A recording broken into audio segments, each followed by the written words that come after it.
amazing that all of this attention is brought to our little community of Buford. We are out in the middle of nowhere on the busiest interstate. There are more cows, more dogs in Wyoming than there are people, and we kind of like it that way. Because of Buford, I got to meet people from all over the world. You never know who was going to open the front door and come in. This is part of the history of Buford that we're going to see right here. Auctioneer Sonny Booth is ready to go out there in Buford, Wyoming. I'm good to go whenever you guys are. You've probably heard somebody say at some time they think they own this town.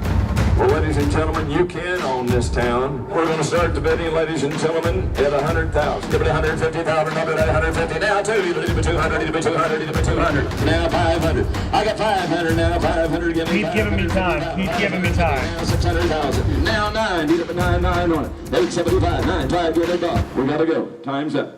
Congratulations. You have the winning bid at $900,000. Let's give them a hand. What's your name? The new buyer is from Vietnam.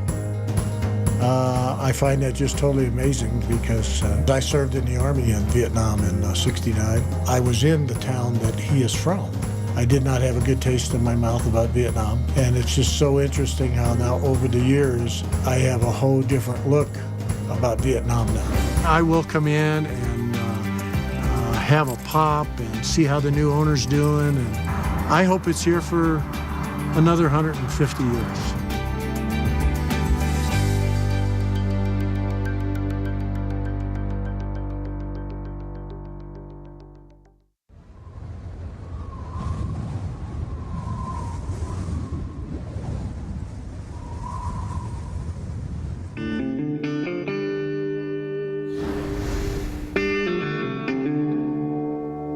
On April 6th of 2012, at high noon, the Buford was auctioned off. We're going to start the bidding, ladies and gentlemen, at $100,000.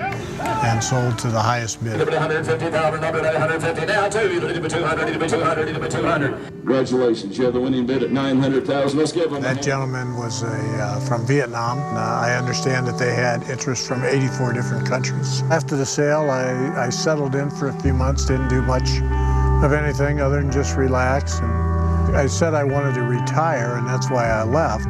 But that didn't mean I didn't want to do anything. I'm just not the kind of person that can just sit around. I might want to change what I'm doing, but I got to be doing something. I didn't know what I was going to do.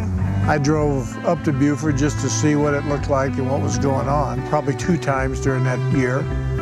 And it just never really changed. It was still boarded up. Everything was kind of left the way it was the day that I walked out. I thought the new owner, when he bought it, would love it the way that I did. But yet I see it just sitting there and he's not doing anything with it. It was very disturbing because I had put so much energy and effort into creating it, and now it was just sitting there going to waste. You never realize the consequences that change is going to encompass. Everything that I was used to doing every day now was totally gone. It was like starting over with no history. I was not probably prepared at all for what I thought I knew was going to happen. I assumed that the new owner was going to basically carry on where I left off, but I thought we would get together at some point, and of course that never materialized. Frankly, I didn't know what to think, you know? Just didn't make any sense. I felt really kind of sad. I know I had weighed a few times that I think had I known that, I would have tried not to sell it to them if I knew that that was what their plan was going to be. It was kind of like I saw all of my work in vain for nothing. Even though a lot of the neighbors up here, I think, took Buford for granted, it was always there for when they needed something. It's like so many things that we never appreciate them until they're gone. I've been in here more times than once where people are on fumes when they actually hit here. You know, and when it's not open, really kind of puts a crimp in your day because it's 20-some miles back to Laramie and 40 miles to Cheyenne, and if you're on fumes, that's a long ways. People don't expect to run out of gas in the middle of nowhere. People were going 50 miles for a gallon of gas. Well, you know, I think it has a tremendous impact as being a focal point for such a sparse network of people living out here. The interstate closes down, you know, quite often in the wintertime. You get snowed in 3 or 4 days in a row, and you know, it's nice to just be able to come somewhere, kind of warm up, get out and about, you know, kind of shake off the cabin fever. And that year and a half that wasn't here really hurt the locals who live out here. It's nice to have that place where you kind of congregate and you're able to get in and out of the elements and talk to people. So it's been a tremendous boon on the community, I'd say.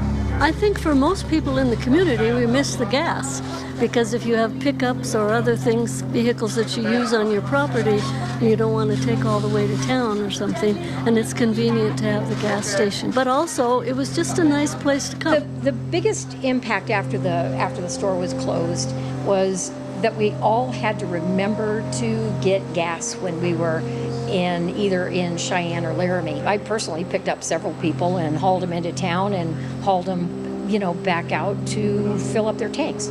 When the store was open, we had a place that we could come and get soda pop and particularly fuel, which was pretty important. Quite frankly, you could just come over here and find somebody to chat with. The new owners contacted me about if I was interested in working with them. And I said, you know, I'm not interested in that.